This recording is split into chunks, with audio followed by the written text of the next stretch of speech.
آزاد میډیا یوټیوب چینل ته ښه راغلاست. ګلبدین وایي طالبانو د نجونو د ښوونځیو په بندولو سره اسلام سره جفا وکړه. دا چې نور یې څه ویلي جزئیات هم دې ویډیو کې وګورئ او چینل سبسکرایب کړئ.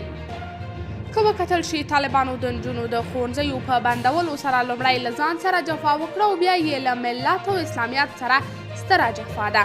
په همدې حال په افغانستان کې د حزب اسلامي په نوم د یوه ګوند مشر ګلبدین حکمتیار د طالبانو هغې پرېکړې ته چې د نجونو ښوونځي یې بند کړي غبرګون ښودلی او ویلي دي چې طالبانو څه نااشنا کار کړی. هغه ویلي چې په افغانستان کې د نجونو ښوونځي تړل له انسانیت او اسلامیت سره ستره جفا او اشتباه ده.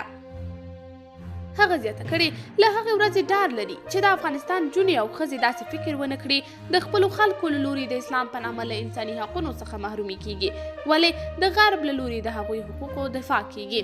ګلبدین پر داسې مهال دا غبرګون ښیي چې ټولې نړۍ د طالبانو پر دې پرېکړه باندې سخت غبرګونونه ښودلي او امریکا یې په خپل وروستي دریځ کې له طالبانو سره دوحه کې خپلې خبرې وځنډولې او معطلې یې کړې. نړیوالو سازمانونو له طالبانو وغوښتل چې د افغان نجونو ښوونځیو خلاصون ته اجازه ورکړي او پر خپلو ژمنو باندې چې پر نړیوال سټیج یې ترسره کړي باید ژمن پاتې شي.